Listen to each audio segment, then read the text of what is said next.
fair enough.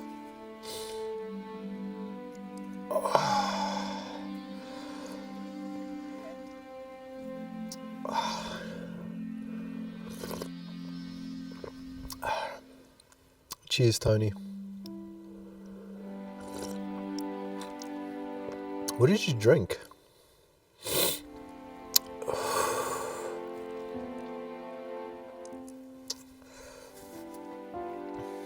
It's 8:49, Sunday the 29th of December.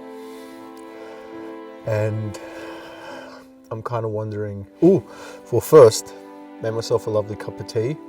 Well, Mum, my mother-in-law, made me this weak cup of tea, which was lovely. Weak and milky, but oh God, it hits the spot. Because it's quite cold out now. It's so beautiful here, isn't it? I mean, you could tell. I don't know why you're so far away, Tony, but better than you not being here at all, isn't it? Talking about Tony, he died on July 17th. Same day that I was hospitalised. I was quite grateful that I was hospitalised though, because I was suffering from a nervous breakdown, and I was lashing out so aggressively against my family and cousins. Because at that time, my anger was so uncontrollable, and I was doing the most reckless things that was, making me this big, easy target for my family, and they love easy targets. It's kind of fun, in a way. I learned a lot about myself, but a lot about my family as well. A lot about me. Fuck, I'm broken. This is kind of some sort of interesting kind of therapy, though.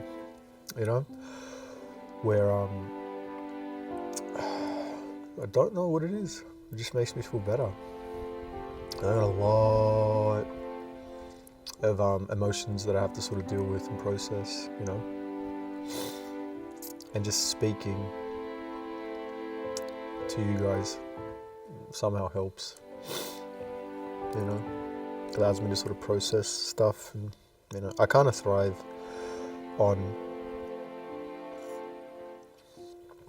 thinking, talking, creating, being in my own sort of mind. Very much like an artist, I didn't realize how much of an artist I am. Not artist, I don't know, creative, let's just say, right? Just in case, my uncle wants to call the cops on me. He says he's an artist. Don't argue with donkeys. Yeah, I love that. I got a comment on a YouTube video implying that I'm a donkey, and perhaps my family or the commenter is a lion, and the donkey somehow thinks the grass is blue, and the lion, I suppose, doesn't want to waste his time arguing with someone that's so silly or something like that. Yeah. That's one way to think about it. I think about it as I lost touch with reality because I had a nervous breakdown, and the stuff that I was saying was quite outlandish, and emotionally charged. That's more of an accurate description than some weird like platitude. Oh, parable. God, Jesus, how unhelpful comments like that. It's fine. I think the guy copied and pasted it off a website, yeah, why didn't he just write, or her, whoever made that comment, why don't they just write how they felt in their own words? Why do they feel like copying and pasting something that they found on Google is, I don't know, effective? It's really odd. But death does something to you, Death has always done something to me. When my grandfather died, that sort of changed me, right? Because I was about to shack up with some really lovely bird in Moscow, and then I came back, to be with my family. But I think I just came back to find myself, because I was running away all my life, right, overseas and all that sort of stuff, and I realized that I need to stop running away and face my problems and resolve the issues with my family and all that sort of stuff. And I think I've been on that journey since my grandfather died, I don't know, part of me is starting to realize that really it was me that needed to fix my family rather than them fixing me, because they are broken beyond belief, man. And I had no idea how bad it was until I really sort of began working with them and sort of really getting to know them, behind the curtains, behind the sort of, political veneer, right? And it's really interesting. Like Ami Maroon, he's got like a $600,000 debt on his house that he purchased for like $300,000. And by the way, that's a common thing for Lebos to do, to borrow against the equity in their house. Halim ibn Kholi Mansour, Tony's alive brother, borrowed against his house to rebuild and renovate. And there's nothing wrong with that. That's smart. Gabbie got into a really bad hole because he kept borrowing against his property, and then he got into a motorcycle accident and couldn't work in the same capacity, and was spiraling as well in his own sort of private hell. Yeah, it was nice for me to be able to speak to him, and for him to tell me, how he's feeling. Again, it's one of those odd things where I think Gabbie, came to me to help me, right? And God bless him for doing that. But what I realized when he did was, oh shit, you're suffering from the same issues as well, but you just don't know it. You're just afraid to admit it. It's kind of interesting. Oh, yeah.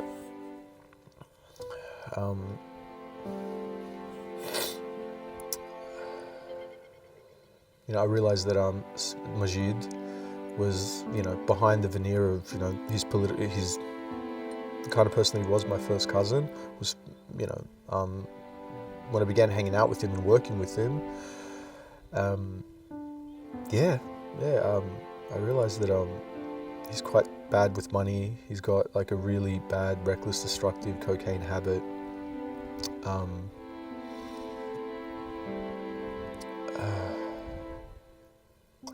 Ami Zuzu, a person that I respected, just because he's a little bit like me. He's an artist, he's a poet, he's that kind of person, right?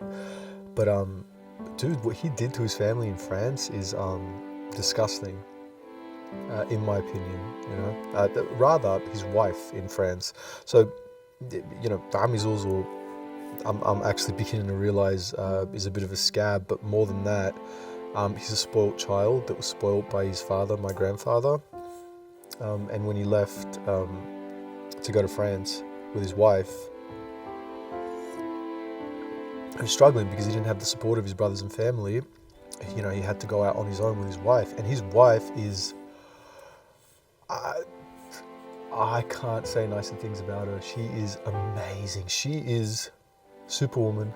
Dude, raising 3 kids in a foreign country with a deadbeat husband who has been nothing but an anvil weighing her down, right? Since their marriage, and rising up above that. Ami Zuzu was pressuring his wife his ex-wife, they're divorced now, thankfully, pressuring his wife to put his name on the title of their property in France. Look, and which is so laughable, because I was in France when he was in France with his wife when his kids were super young, back in I think 2008, and he was a deadbeat. He didn't want to work, and he was so lazy, and he was so emotional and sad. Oh my God, man. Yeah, I could not believe the kind of person that he really was, sort of behind that political veneer, let's just say. And my father, just a scab and a bum.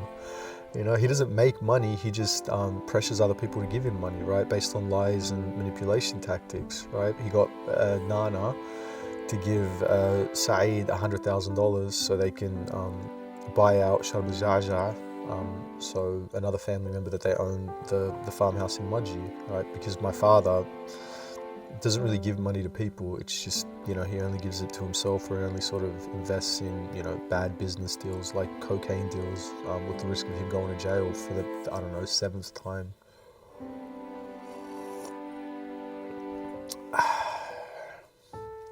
It's funny when you think about that. you know. And Yusuf, right? Funnily enough, the $75,000 that he lent Saeed when Saeed got sued by the builders, in I forget the name. It's not Bellevue Hill. Anyway, I'm sure I'll put up an overlay or something to remind me and my dear audience. But the $75,000 that he got from Yusuf got from Emma's father's estate. I think Emma's father passed away, and they sold his estate, and her portion was X amount of money, and a big chunk of that he gave to Saeed. So even the money that Saeed was scabbing off Yusuf was Yusuf scabbing off his wife's dead father, you know? Dude, my family's just full of scabs. Kind of like me as well, you know, that's a kind of pattern that I got into. In a way, I think I was scabbing a lot off my boss Nassif back in the day. Like I was taking advantage of his generosity too much. But that's a strong hallmark of, you know, my family, but Asad, you know, Jiddi's family, right? We scab off people, and we, you know, put pressure on other people, and we take advantage of other people, you know, to get ahead, right? But we, you know, project, you know, this thing of like, no, cause we're better than them.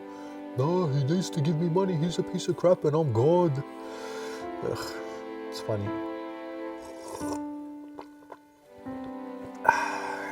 I think I kind of just needed to make this video as I felt a little bit off today, right? And I haven't been, I didn't take my meds, lithium, right, with me to Goulburn, so I haven't taken my lithium for 3 days, and yeah, I think I do feel the effects of it, you know. I'm a little bit more spaced out. Ironically, here's the funny thing, right? In high school, I used to get teased for being called a losty, right, and on drugs, because I'm a little bit, you know, like that. The funny thing is, the reason why I got into alcohol a lot is because it had turned me from a losty to a switched on person, you know. I was more engaged, you know, when I was on alcohol.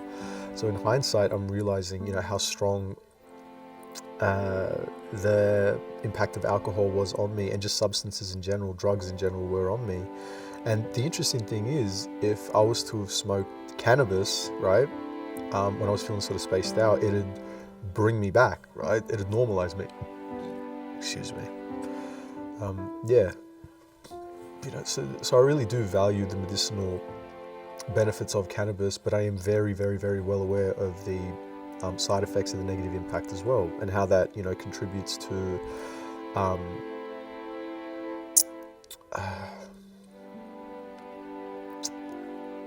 stronger emotions, let's just say.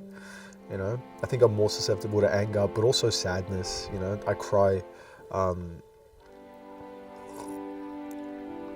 lot shortly, you know, when I smoke, I think, you know, because I'm still stuck in this, you know, phase, right, in my life. I'm still stuck in this kind of moment, right, where the effects of this year is still sort of with me, you know. And Tony passing is one thing, right, and I'm slowly getting over that, but guess what happens now? I got to deal with, you know, me processing the death of Gabbie. So look forward to that, dear family. But don't worry, it'll actually be quite lovely. I made this little piano audio recording, and I got teary when I made it. It was about Gabbie, and, you know, just pretending that he was here and saying that I loved him and I'm here for him and blah blah blah. You know, and it helped me emotionally, right? I got a little bit teary, and I sent it on the Jindabyne WhatsApp group. You know, it's a little private kind of thing. That's the group that me and Gabbie started early this year. Yeah. Because I was so impressed by the fact that he owned an apartment in Jindabyne. Because that's impressive, right? He had a holiday house in Jindabyne, as well as a warehouse. You know, he was making plans to sell his warehouse or factory in Bankstown, I believe, and buy like a hotel in I forgot the area specifically, kind of like around the DY area, I think it was. I don't know. Yeah, so it's quite sad when he passed away, because I know how much potential there was in him and how much blessings he had on his way. I would have loved to help him get a girlfriend that turned into his wife. Kind of like Candace did for Yusuf, right? So Candace introduced Yusuf, my second cousin, to his wife, Emma. Interestingly, right? Yeah, it really does take other people, you know, to really sort of push for you, to advocate for you, to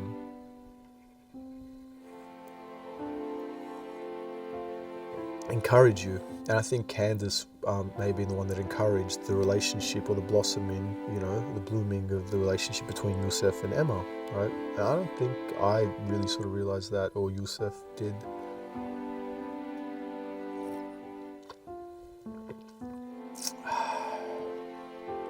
It's interesting, you know, when you think about it, right? But death does something to you. Death did something to me, you know.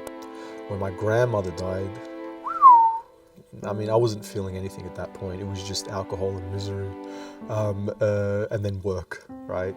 The only thing that would get me out of my headspace was drowning myself in work, isolating myself from my family, and drinking a fuckload of alcohol. And I realized it's not sustainable, I don't think, you know? Because I felt like I was heading down the same path as Halim, Candace's husband, right? Tony's alive brother. Because he had his own issues with substances. His was cocaine specifically, you know? But he got over that, which is good. And, you know, if I separate myself from the emotion of it all and me, you know, blaming him for Tony's death, yeah, he's done quite well for himself. We should be quite proud. Ugh.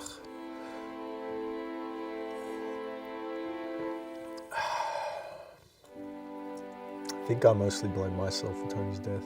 I think me lashing out at his brothers and sisters was me projecting my guilt onto them. And I think I've known that since I started, you know, lashing out, but I just couldn't control my emotions, right? And my emotions were so strong that that's all I could see and that's all I could feel. So that was the reality that I was living by. You know, the repression of that anger, the repressive nature of those emotions was so strong. They felt so real, you know, and I felt that it was the external world that was causing it, right? I felt such pain and anguish towards Tony's death because of Nana, because of Yusuf, because of Halim.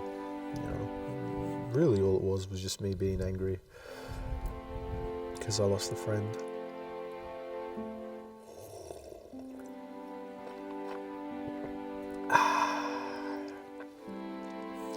You know,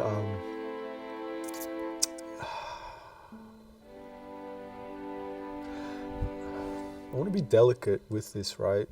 Because part of what I do, like here now, is I kind of just like to speak my truth, right? And just talk about what's on my mind.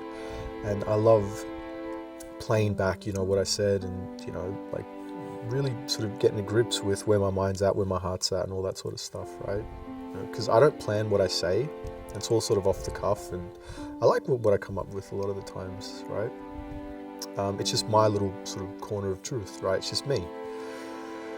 And I like it, right? I like the confidence of just speaking my truth, and it's kind of fun, and it feels good. It's quite cathartic, you know, and I'm getting quite good at it. Thank you very much, Tony. I think of Christian Sukkah, right? He made a post a couple of days ago, right? And I think I like Christian Sukkah. I think I love Christian Sukkah. I think I respect him in some sort of way, right?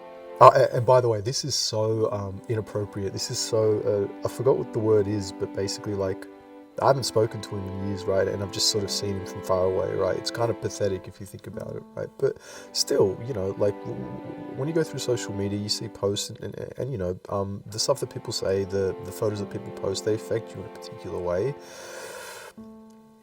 And you know, it's worthwhile to sort of think about why that affected you, because really, Christian Suka is an influencer, right? He's got a big following, and he's very charismatic and intelligent in his own way, and he's very emotional, and he's a beautiful soul. He really, really is. Like, I don't really have many bad things to say. Oh, I don't think I have anything bad. I wish, because he did, such mean-spirited things a couple of years ago to people that he demonized, right? And I just, didn't see what the big issue was, and I just thought, he was kind of turning into a bit of a joke. He was literally crumbling and falling apart, right? And no one seemed to kind of understand the anger that he had towards these ghosts in his mind, right? It was fascinating, and I couldn't understand where all the hate was coming from. And then I realized that Charbel Dalger, I don't fucking know, man. Dalger, D-A-L-G-E-R. Dude, I don't fucking know, man. We used to go, me and Christian Suka used to go to high school with this guy called Charbel Dalger. I'm bad with fucking names, man. See how engaged I was in high school? Fucking hell. I don't know. I just know that that was a good, close personal friend of Christian, and he died on the 22nd of February, I believe, 2022, right? And Christian Suka started to get in trouble and started to lash out, right, at people 6 months after the death of his friend. I don't want to say best friend. I don't know. I do not know. I just know that he posted about. He posted about. He ripped me off in a way, right? Tale of Two Eddies. He was like, these are the two Charlies in my life, right? My father and or Charbel's in my life. My father and my friend, and that's significant, right? Because he's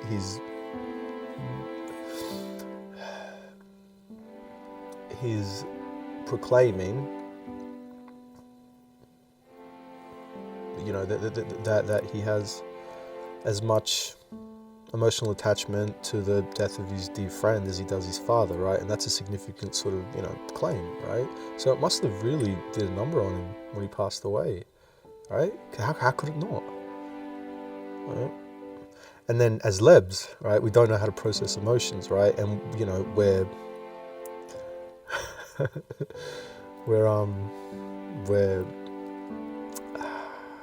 how do you say, we're cursed by our Lebanese DNA at times, right? Where the most readily available emotion is anger, right? So we lash out aggressively, right, when we're just hurt emotionally. And I wonder if a big cause of Christian Suka's animus, right, towards the LGBTQ community, it was actually linked to the death of Charbel Dalger. Dagger? I don't fucking know. And get this for tragedy. Dude, Charbel Dalger, dude, I think it's because it's cold, man. I'm shivering a little bit. I don't know why I'm having trouble. Perhaps I think I'm uncomfortable talking about this. I'm just going to say Charbel D. I think that's better. I just want to perhaps distance myself for that name, because I really don't want to be disrespectful. I really, really don't, He was doing civil works, right? Charbel D, he owned his own company. He had trucks, for goodness sakes, man. He was doing really, really, really well. And if you see photos of him, he's the archetypal Lebo, strong, loyal. Loyal. Yeah, I get that from a photo. Just strong, just smart enough, to have a successful company like that. He had a kid, dude. That would rip a hole into the fabric of the community. For goodness sakes, something like that. I don't know. It's just a thought, so don't get too worked up.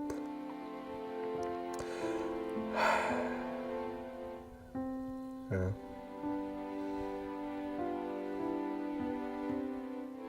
I think maybe that's the only thought that I had to share. the only new thought that I had to share. Death's on my mind, right? And I think that's where it's coming from.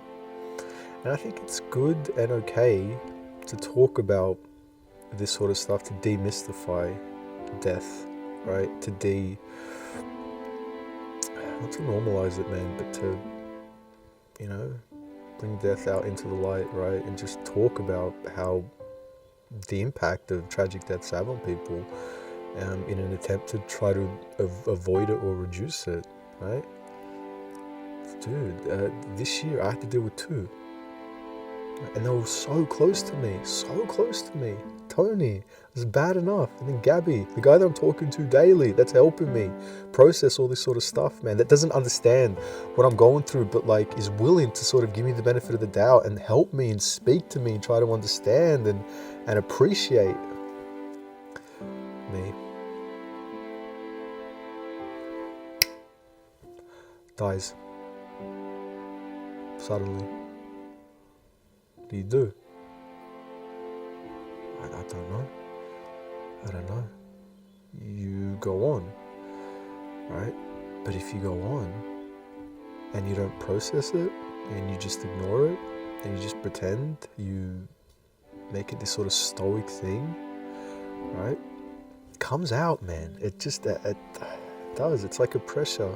It's like pressure. It's like this internal pressure that you have to release, man. And if it doesn't happen straight away, it doesn't happen within the 40 days, right? It will happen, right? So venerate the dead, right? Respect them by respecting yourself enough to, deal with it properly, respectfully for them, I wonder.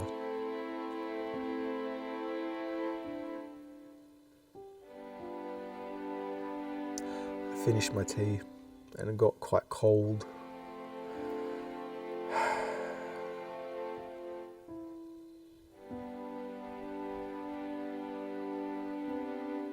Yeah, this year was a big one for me. A lot of things broke and shattered, but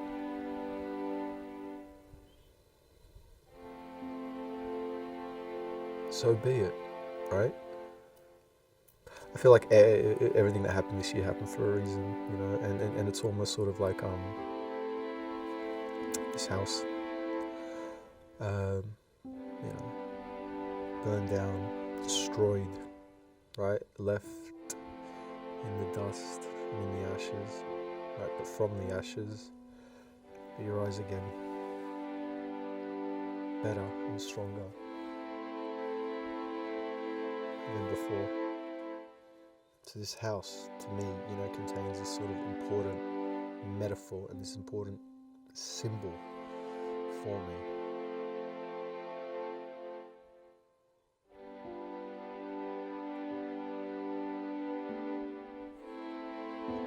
And if I don't grow stronger, right, then it will crush me. And I'll sink into despair.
It's a beautiful Magritte sky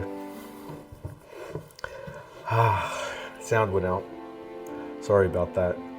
And I feel like I need to make a proper end of year outro, because I will be releasing this on New Year's Eve, and I've just finished editing the video, and it's a lot. I get it. I'm really proud of it. The music's fantastic. The message that I want to convey is there, done in a respectful manner, right? Classy, isn't it? I like it. I really, really, really, really like it. I hope my subscribers, I hope the viewers like it as well. I hope Christian likes it, and Dalger Civil, I hope they like it as well. What a lovely company. They posted 6 weeks ago, so they're still going. Jesus, how do they navigate that storm? How do they do that? How do they do that and not crumble and fall apart? That's impressive. You don't understand, guys. Oh, they're still around. They actually overcame that tragedy. Like the Saints of Shaftesbury. That's interesting to think about. Another company that I absolutely respect, or I have come to really, really, really respect, is TQM. Same deal. Overcame tragedy. How do they do it? I mean, that's something to celebrate, right? Innit? That's something to kind of bank on. If you want to invest your money in somewhere, start with those two companies, I suppose. Man, you have to be strong and good, trust me. I'm a businessman, just like Jiddi.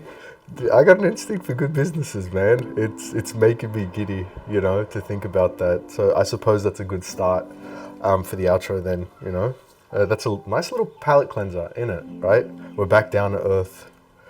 Hui. I had a lot on my mind that night, and I am proud of what came out, It just means that my mind is right, I still overthink, I'm still, emotional, but the stuff that I'm saying is better, and going from then and now with sort of Candace, and sort of bringing that back full circle, and understanding that a lot of the animus that I had towards her came from Yusuf, right? And this weird kind of need that I had for him to validate what was happening, or to help me, or to be a Tony. I don't know, it was gross and weird, but he was grossed out, and he thought I was something that I wasn't, and he was just purging, at me when I just needed comfort and support, not extra pressure, And the last time I saw Yusuf, he just was bagging out Candace and his brother.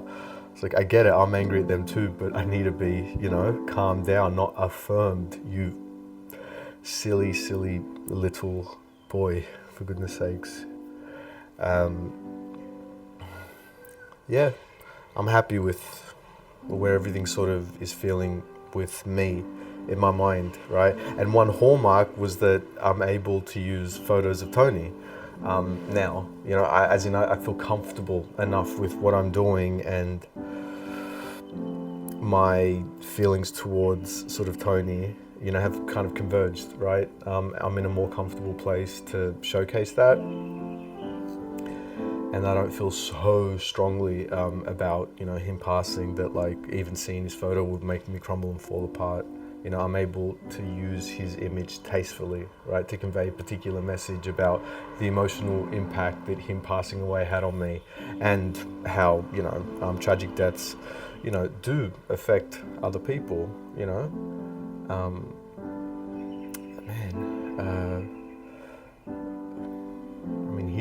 Here's another one I think it's worthwhile to say, and this is just me, and again, it's just an opinion, and it's respectful, but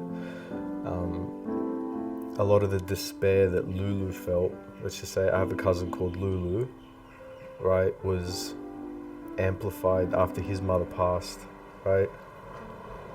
It's like he felt a tragedy, and then he reacted by causing another tragedy, and that sort of cycle is real, and you really want to look out for that, because it's hard enough to sort of cope with someone passing, you know. You don't want to sort of sink into sort of despair, you know, because you're not well enough to kind of, you're leaning on someone too much, let's just say. Oh gosh, out of the frying pan into the fire. Why do I keep talking about these people? I just want to say that I'm really grateful for all the people that helped support me this year with what I was going through, and all the people that were sort of patient with me and sort of were bearing with me. I'm really, really, really indebted to you. A real big special shout out to Carol Fakhri and David Romanos, my mum, my sister, my in-laws, Glenn and Teresa Longbottom. Oh God, they were amazing. Wow. Tony Ibn Kholi Halim, my first cousin on my mother's side, was, you know, amazing, and I only wish him the best, and congratulations on a new kid on the way. I'm pretty sure it's a boy. A big thank you to Zuzu Ibn Abdi Nawal. He proved himself to be a real soldier of Christ. Man, like an amazing, good person who didn't, who had every reason to just get on the bandwagon and attack me and make my situation worse, but didn't, and actually helped me. And I'm really, really indebted to him for that. And I'm, you know, really serious about that. He is a good, honest person. Just trust me. You don't have to trust me. You'll see. The community will see soon. Don't worry. He'll get there. Because people were watching him as well, you know, and people were wondering, you know, why did he stick by me, you know, and he has very, very good answers to those questions, and I hope that I've made the answers to those questions easier for him, you know what I mean? He doesn't have to work so hard and put himself out too much, you know, to say that he doesn't support me, but he just doesn't want me to get worse, for goodness sakes, you know. It was never a binary, it was never black or white, you know. It was that I needed to be talked down by people that cared about me, for goodness sakes. And helped, you know, by my close personal family and friends. And this experience made me realize who my actual, you know, close friends and real close family were as well. Johnny as well. My first cousin Joanne's husband, Charlie from Toke Butchery. But I don't have to thank him, you know, he knows, and he's reaping the benefits of being such a good shining example in the community. So big shout out to Charlie and Toke Butchery. You guys are absolute saints, living saints. You just wait, community, to see what Toke Butchery has in store for you. You wouldn't believe it. Charlie, Toke Butchery and Michael have a very, very, very bright future ahead of them, and I am so proud to have helped in my humble, stupid, broken, dumb way. But I hope all the positive sort of messages kind of had a positive impact, you know. I wish that I had the money this year to, you know, help support you financially more, but obviously didn't. But I wanted to show my sort of gratitude, and I hope it was well received. Ray Longbottom, my wife's brother. Jesus, that guy. Dude, that guy's more Christian than most Christians I know. And he's a rabid atheist. He's getting more spiritual. We're going on a retreat on the 2nd of January. Jeez, I can't wait. Oh my God, I'm giddy. He's amazing. Can't speak more highly of him. Real amazing soul and spirit, and I'm so grateful that, you know, I picked a wife with such amazing family, an amazing extended family, and shout out to my wife's extended family. They could have, easily, did what my family on my father's side did, but they did not. They stuck by, my wife, obviously, but a lot of them sort of, confusedly, were like hanging on to, not hanging on, but just hadn't closed the door on me, which is quite grateful for, to be honest.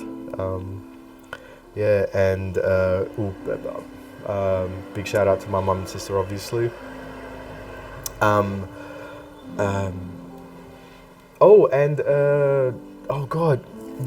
Outside of the circle, kind of thanks to Labour Minister for Charity, Andrew. I forgot your surname. You are an inspiration to me. I'll talk more about that next year. Hopefully I get to interview you. That'll be fun. Anthony Rahayal. You are, you're just as cute as a button. You are, oh Lord. The chicken shop, I have a real sort of strong emotional attachment to the chicken shop, only because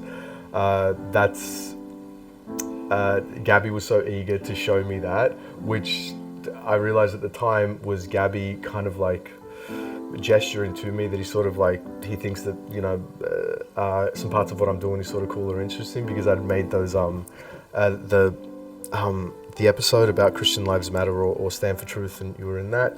Anyway, he was eager to show me that he likes you too, right? But more than that, he was eager to show me that like there was a connection between something that I like and something he likes, which was Fred Toke and the chicken shop and Anthony Rahayal and no garlic, no onions and all that sort of stuff, right? Which was, lovely, right?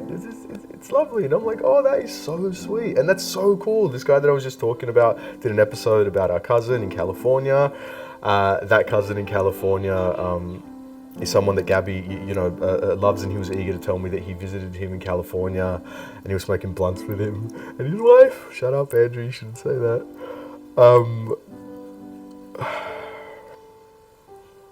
He was so eager to tell me about that, and I was so happy that he was letting me know that sort of stuff, and it was inspiring me to make that chicken shop episode with Once a Shoemaker in the background.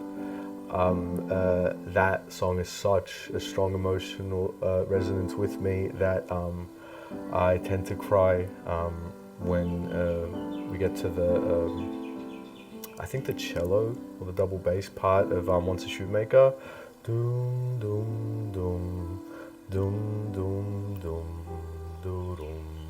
Oh, can't. No. That's a lot.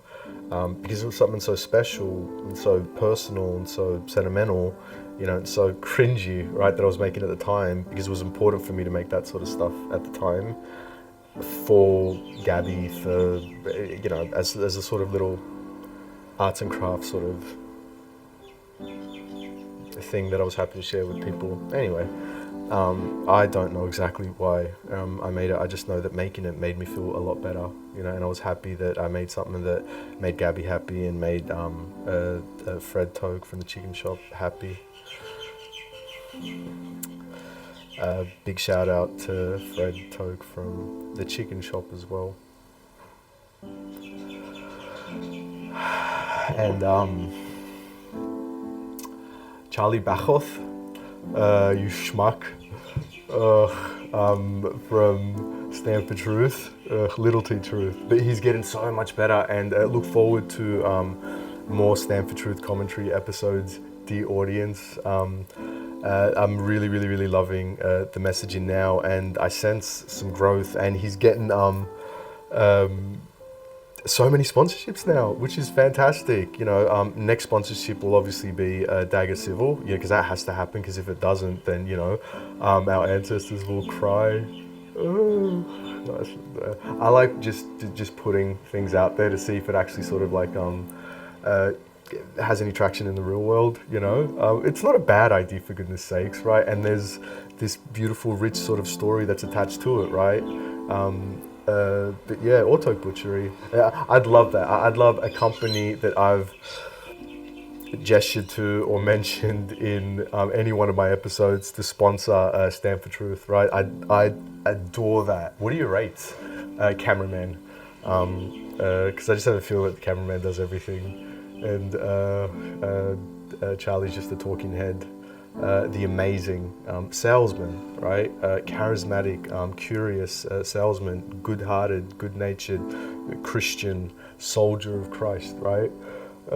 Just don't overthink, you schmuck. You arrogant, prideful moron. Anyway, sorry. I'm still annoyed that there was so much a part of your organization that was very toxic to the Christian community without you realizing, you fucking schmuck. But I love you, I really, really do, because I think that, you're humble and meek in the best possible sort of Christian way. And I respect what you're doing greatly. I really, really do. A big shout out to Maronites on Mission, my new best friend, after my other best friend died of a lack of emotional support. The best people that I've known have done Maronites on Mission. So Ami Sharbel at his best, because he's bipolar, right? He's literally a devil and an angel at the same time, and it's frustrating. The fact that he can turn so quick is concerning, for anyone that actually cares to take, what I'm saying about him seriously. He did Maronites on Mission, right? But Eli Tok, Bat Masoud, Mardo's brother, did Maronites on Mission. And Maronites on Mission is almost one of those kind of, what would you say? I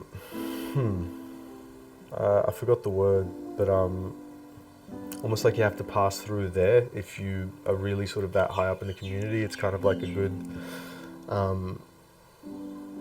thing to do, if you care about your community, the Lebanese Maronite community in Sydney or New South Wales or the world. But you also, are one of those people that have the confidence enough and are ambitious enough to know that they want to succeed and they want to do better for their community. Pass through Maronites on Mission, do a little bit of work with them. Trust me, man. People see what you're doing and they respect that, And it's all about making good impressions and making good connections in the community, because that in and of itself ingratiates like a good positive sort of behavior and habit in you. So Maronites on Mission, it's a good mission for those Maronites that care about that sort of stuff. I evidently do, but in a different way. Don't worry. I'll show you next year what I'm going to sort of get up to. I think it'll be interesting and nice, I think. So thank you to all those people and all those sort of organizations. I'm super, super, super grateful for you. Super big shout out to Carol. Huge star this year. Absolutely amazing. Andrew Harris. Yeah, thank you. Can't forget you. Thank you. You really pulled in at the end of the year, and what you gave me was a super big gift.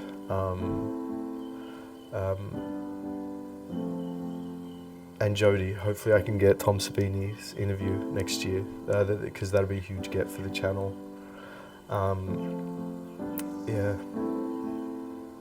And look forward to more episodes next year, more positive, well-structured episodes where I'm definitely going to be branching out massively. I'm going to go to more locations. I'm going to visit job sites this year. I'm going to do more collaborations. I look forward to that. Nerea, Gadion, look forward to that collaboration. That is going to be so exciting for me, and it's just the start of what I believe to be something big.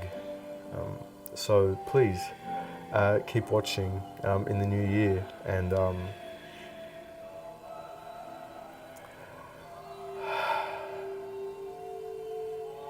Happy New Year. I'm really looking forward to the new year. I'm really looking forward to what I can do with this channel and how I can make it grow, and how the growth of this channel also represents a growth in me, knowing that the me that I'm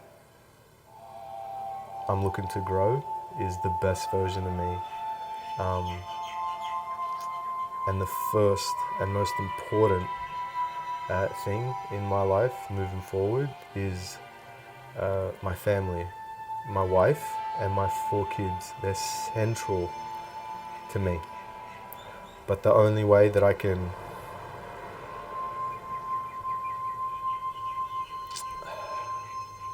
be the best father and husband that I can be in the future is to be the best me that I can be, right? And I need to be the best me so I can be the best version of myself for them. My wife, my kid, principally. And then it all flows down from there. My mum, my dad, my brothers, my sisters, my cousins, my friends, my extended family, you know, the people that I'll meet along the way, right? But it all starts with me, and then my wife and my kids, right? And the best version of me, well, that's linked to someone a little bit greater than me in it. But I'll be exploring that next year as well. So look forward to that. And Rita Toke hopefully will help me on my spiritual journey, let's just say. I think that'll be a lot of fun. And I think Andrew Harris will help me on my creative journey, at least to start with, I hope. So thank you so much for watching. I am so grateful. It's been a real journey and a pleasure. It really, really, really has. Thank you. I love you.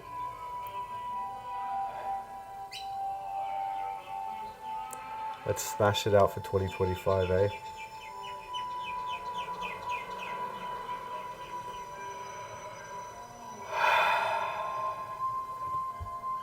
Bye.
Thank you, Andrew. Thank you, Andrew. That's my kind of drink. Thank you. Cheers for Gabbie. Cheers. Thank you. There you go.